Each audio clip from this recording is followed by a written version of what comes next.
más en pacientes que han sido sometidos a una cirugía reconstructiva seria, o si van a presentar un tratamiento tónico, o si van a presentar tratamiento multifocal. Tienen que escoger un adecuado calculador para estos pacientes, para el cálculo del lente, una buena elección del lente, y siempre hay que hacer la reducción postoperatoria para poder ver cómo ha quedado el paciente y uno puede tomar acciones para el siguiente ojo o para el siguiente paciente. En la actualidad hay incrementos, todos esos pacientes que han sido operados por cirugía refractaria, ya sea LAC, PRK, con el SMAI no mucho, por un poco tiempo, están viniendo ahora para operarse de catarata. Todos están en la entre 40 y 60 años. ¿No? Recuerden que los miopes altos tienen mayor tendencia a hacer cataratas, ellos hacen cataratas tempranamente. Y el manejo adecuado de estos pacientes van a conducir a errores muy serios para el paciente. Y un pilar muy importante es el cálculo de lentes. Básicamente acá tienen igual, como dije la charla ayer, lentes tónicos, y el cálculo de lentes es muy importante en estos pacientes que tienen que estar bien hecho. Afortunadamente para nosotros han aparecido muchas fórmulas nuevas en estos últimos años, nuevos calculadores, los OCT del segmento anterior hacen mejor cálculo de la cara posterior de la córnea y eso nos ayuda mucho a tener resultados más precisos. ¿Por qué es difícil en estos pacientes? ¿Por qué es difícil el cálculo? Uno, recuerden que todos los biómetros tienen dos etapas. En la primera etapa hacen la estimación de la posición efectiva del lente y realizan la longitud axial y la capa preoperatoria. Que recuerden que esos pacientes han sido operados de cirugía refractiva previa y no tenemos esos datos. O sea, que vienen de otro lugar y no tiene la capa. Entonces, de ahí ya empezamos con un posible error en el cálculo.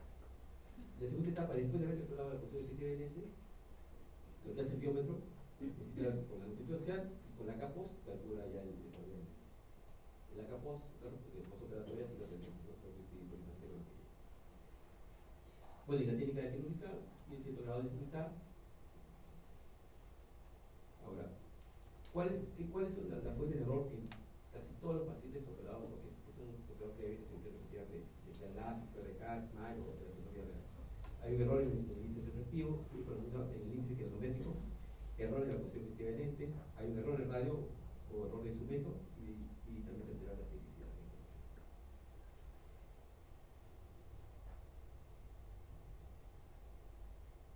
Los pacientes con queratotomía real son un grupo especial de estos pacientes.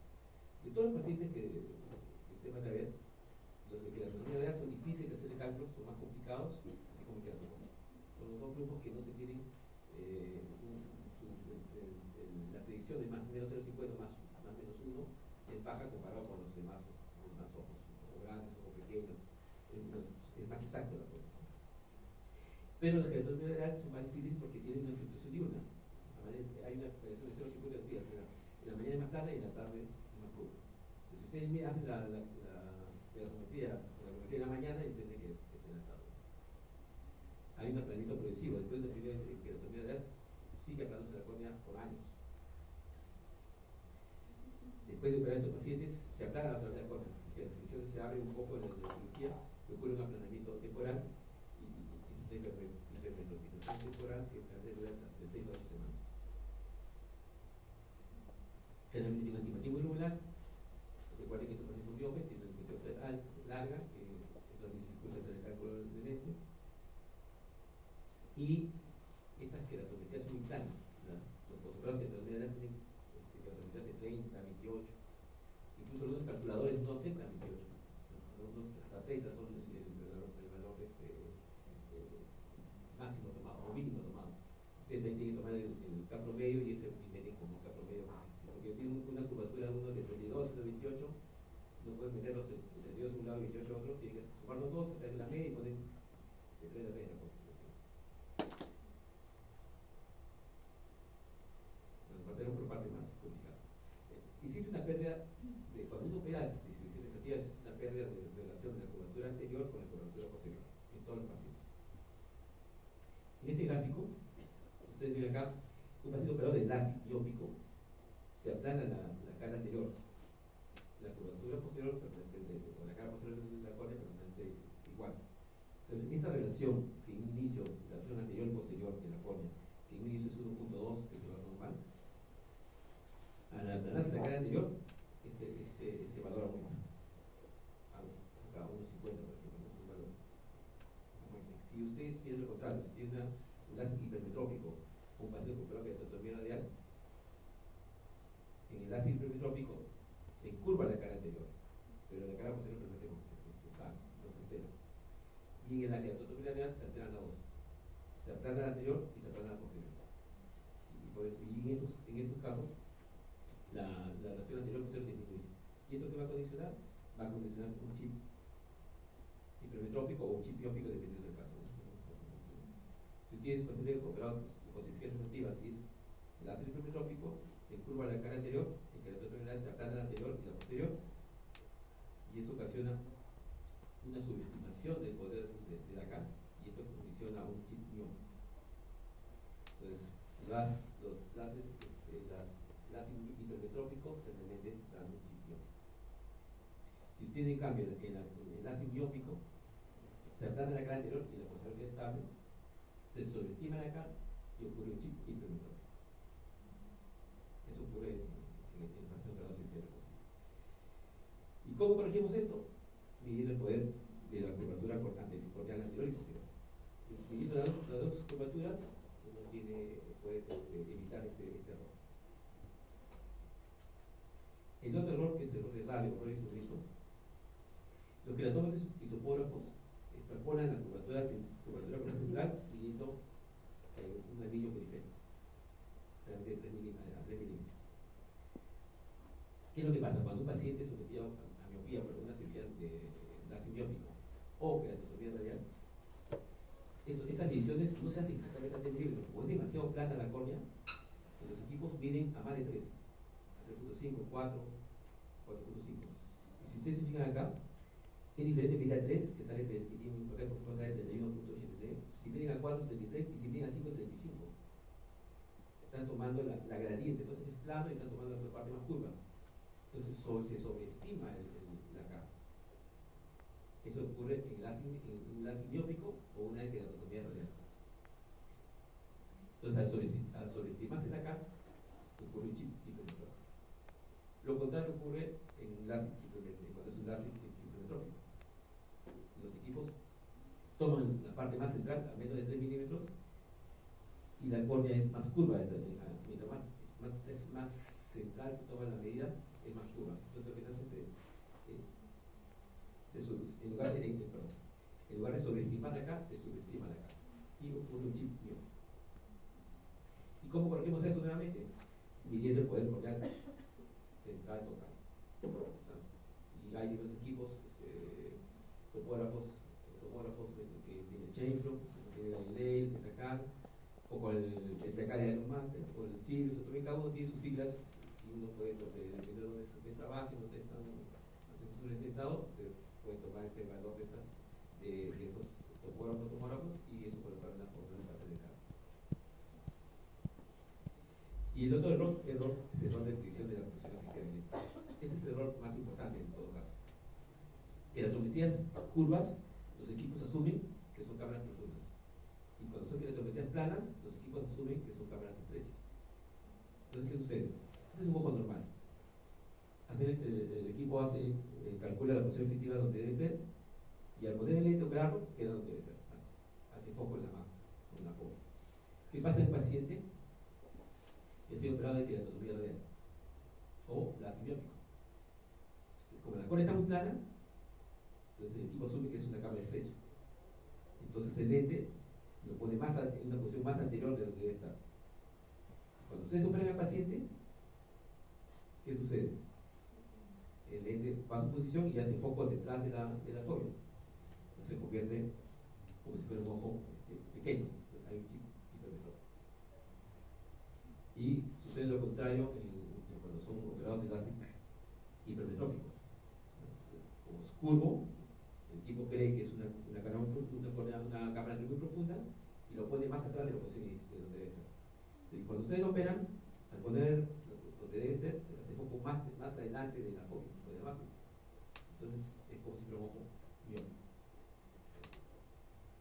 Entonces, recuerden, una cirugía post-cirugía, un paciente post-operado de cirugía refractiva previa, la posición efectiva del lente no cambia, siempre va a ser la misma. La dimensión del segmento del ROM no cambia. O si cambian son cosas mínimas que no influyen en el cálculo. Solamente lo que cambia es la queratometría. O sea, acá no se incluye. Entonces, si ha sido operado queratometría radial por ácido miópico, se subestima la posición efectiva del lente, se subestima el poder del lente y hay un chip hipermetrópico. Por eso el paciente que se hace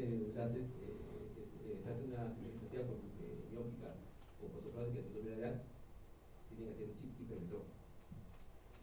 Y por el contrario, los que son operados en cirugía de lápiz hipermetrópico hacen un chip miópico. La verdad que esto es un poco confuso, pero bueno, eso debería saberlo. Y tienen que leerlo varias veces para que lo aprendan. De todos estos puntos que les he dicho, el punto más importante o lo que causa mayor error en el cálculo del lente es la posición efectiva del lente. En el caso del lente, en este cuadro, la posición efectiva del lente causa del 54% del error o de inexactitud. ¿Y cómo corregimos esto? Se puede usar el método de doble K o usar metodologías que usen el K como predictor.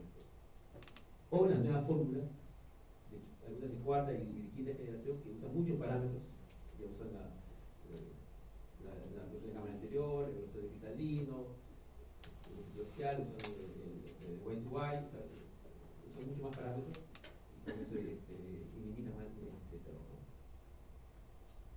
Ahora este cuadro, ya lo doctora, es un cuadro ¿qué pasa con la asfixia en estos pacientes? O con la relación esférica, perdón. Un láser hipermetrópico, lo que hace, así como en el queratocono, hace que la córnea se vuelva más, su relación esférica sea más negativa. Al hacerse más negativa, no podemos poner un lente con aberración esférica negativa, porque estaríamos limitando la aberración. Entonces tenemos que poner un lente con aberración esférica neutra o positiva. Que no hay, la positiva no hay cero si hay acá en el centro. Y por el contrario, si es un láser miópico o una queratotomía radial, ellos al hacer la cirugía se incrementa la aberración esférica positiva. Entonces acá sí podemos poner un lente con aberración esférica negativa para contrarrestar este efecto. Y para hacer nosotros en el mercado tenemos, la mayoría son lentes con aberración esférica negativa, pero y también la mayoría de pacientes han sido operados de láser miópico. Así que no hay mucho problema, son pocos los que no han sido operados por láser hipermetrópico. Si no entendieron nada en el anterior, es por razón.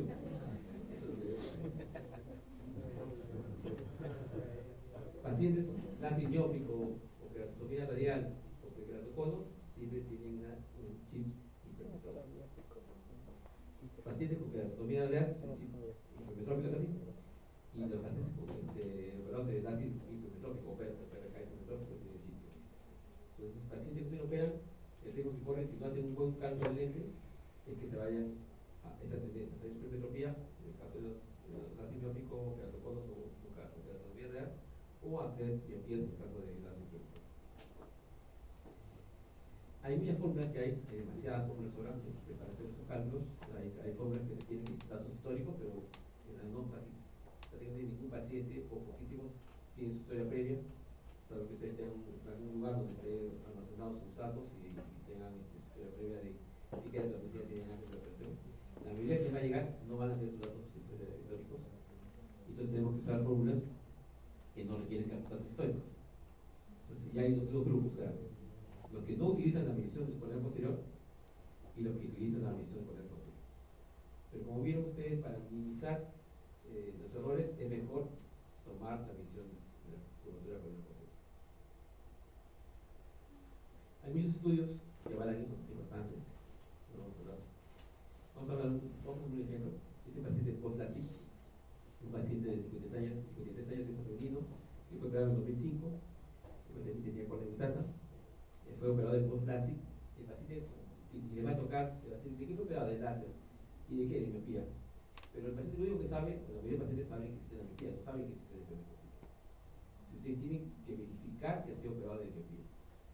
Porque si usan una fórmula, piensan que es operado de miopía y usan una fórmula que que es y esa hipermetropía, comparado con hipermetropía, no va a salir bien los resultados.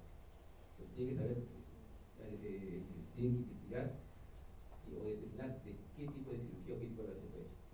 Y eso se hace pidiendo una tomografía o con los cálculos también de la biométrica del biometría. En la tomografía, ¿qué debemos ver? O sea, ¿qué nos orienta a que sea un láser miópico o hipermetrópico? En este caso, por ejemplo, este paciente tiene una relación posterior anterior de 72.3%. Lo normal es 82. Cuando esto disminuye, cuando es menos de 82.2, que es el valor normal, habla de una relación miópica. Si la plaquimetría es muy delgada, si la plaquimetría central es delgada, también porque recuerden que una versión biótica lo que se hace es se relaciona a la parte central, entonces la córnea es más delgada en el centro. Entonces, eso también nos orienta a que puede ser una versión biótica. Si la cámara anterior es profunda, es raro encontrar un paciente hipermétrope con cámara profunda. Lo más usual que sea si la queratometría central también son planas, recuerden que la también aplana la parte central, la queratometría también son un poco más planas de lo usual, eso también nos orienta a que es una versión biótica. Y otro factor importante que es la aberración esférica. Si la aberración esférica es positiva o más positiva, como lo normal, que dijo la doctora, que es más 0.27 más menos 1, que es usual, pero si ustedes tienen 0.4 en este caso, o 0.5, 0.6 positivo, quiere decir que es lo más probable que haya sido una versión biótica. Entonces, por todos esos datos de los tomográficos, nos orienta y así la versión biótica. También los datos biométricos, lo que tú decías de este paciente fue 28.38, es casi imposible que si un ojo hipermétrope con esta documentación. Los ojos hipermétropes son longitudes menos de 22.5 hasta 20.5 y los ojos notámicos son menos de 20.5. No cuadraría. Entonces, todo esto hace orientar que este paciente ha sido sometido a una cirugía previa de láser miópico. Entonces, vamos a jugarlo como si fuera un láser miópico.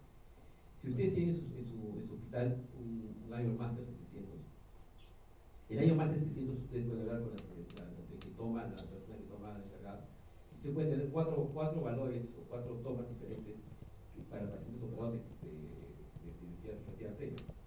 Uno es la fórmula de Harris con TK, con la miopía total. El Harris L, que es para miopía, no para que no también. El Barrett-Truca con K, que también se puede estar, y el Barrett-Truca con TK. En este caso no midió, no calculó, no se tuvieron datos. Pero normalmente sí, pues, sí salen datos, y el Barrett-Truca con TK es un dato, es un valor que tomamos como primera opción. Entonces ustedes pueden hacer, idealmente ustedes que le calculan la fórmula, ustedes deben, si el paciente ha sido sometido a una cirugía láser, deberían mandarle con esos cuatro cálculos. Y eso les va a dar, lo va a aproximar mucho al valor del ET que van a escoger. Si no tienen esa opción, y tienen otro calculador y tienen sus datos biométricos, por ejemplo, el cámara anterior, los cristallinos, pueden aplicarlo en forma por internet online, nos hablamos de día. Y hay tres fórmulas que pueden usar, es el Hopper Cook UST, que también tiene para cargos de post-cirugía refractiva, y ustedes pueden poner la capa posterior, igual de Barrett Truca medido, que pueden también la capa posterior, y el Evo 2.0, donde ustedes también pueden digitar la capa posterior. Y si en estos pacientes no deben conformarse con un solo cálculo, tienen que hacer varios cálculos para escoger el ente. Los pacientes haciendo todos los cálculos, y eso son los que tuvimos. Si fuera fácil, 20 media hora hacer esos cálculos. Y uno tiene que hacer el espacio, porque uno al digitar, tomar datos, se puede equivocar y puede tener errores. Y ese paciente, bueno, mandaban 50, 17, 50, los valores que mandaban el Barrett-Truca online o la Ion Master, hicimos poner 17, ¿no? Esta educación quedó así. Oiga, no siempre, obviamente, ustedes recuerden que cada uno pone sus mejores casos. No todo el mundo son perfectos, no siempre es así. Siempre a veces hay otras cosas que suceden que no se pueden. Pero este paciente quedó bien. Este es un paciente operado que operamos en queratotomía real. Queratotomía real es un tema aparte, pero acá hay que tener ciertas consideraciones, ¿no? Si tiene más de 16 cortes, por ejemplo, hay que hacer un ejercicio por esclera, no hacer corneal porque no alcanzaría la cuchita con la cuchilla para entrar por el corneal. que se debe esperar. Hay que mantener la cama bien estable, porque si ustedes la cama fluctúa mucho, las incisiones se abren nuevamente y el efecto de una hipermetropización postoperatoria es mayor. Y el cálculo hay que usar definitivamente, usar las fórmulas que dije anteriormente. Bueno, hay otras fórmulas específicas para los operados de queratomía de abeja.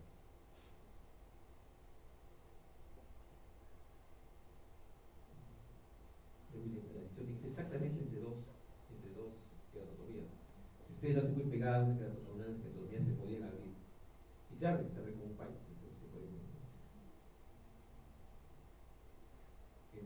En estos pacientes, cuando está asociado a queratotomías transversales, son unas estimaciones muy irregulares. Si los cortes llegan hasta más de 3 milímetros centrales, la corte se aplana mucho y los cálculos son mucho más difíciles. Entonces, esto es una estimación muy irregular. Este paciente, para suerte del paciente, bueno, fue hecho los cortes, los cálculos, no tuvo mucho astigmatismo y en todo caso no fue irregular. Y se recomienda siempre poner un punto en esos pacientes. Son córneas que son muy estables, tienen muchos cortes y la córnea no cierra bien. Entonces, ¿qué recomendación de los cálculos médicos no son tan precisos en cirugía refractiva, peor en KR, queratotomía y queratotomía son los peores que van. Queratotomía no es cirugía breve, pero se comporta como una cirugía operada. Hay muchas fórmulas que incluyen la queratotomía total o el esquema corneal posterior. Son bastantes. Las que están con rojo son las que recomendamos. La fórmula de quinta generación, que se basa en inteligencia artificial, machine learning, están teniendo buenos resultados para el caso de los pacientes. Y usar siempre varios calculadores y comparar entre los calculadores que tengan y usar la mediana. No usen valores extremos, sino el valor que procede en el centro, ese debe usar, porque obtiene mejores resultados. Esta forma que les presenté el día de ayer es un resumen de todos los casos grandes, cortos, y ven los resultados. Esta es una forma que se recomienda en la literatura que ustedes ven acá, se usa Kane, el par de 2, el Barrett-K, casi en cualquiera de los ojos, si ustedes usan ojos grandes, pequeños, ojos operados, usan el Kane o Barrett-K medido o el estimado, van a tener buenos resultados. Bueno, espero que no se hayan más.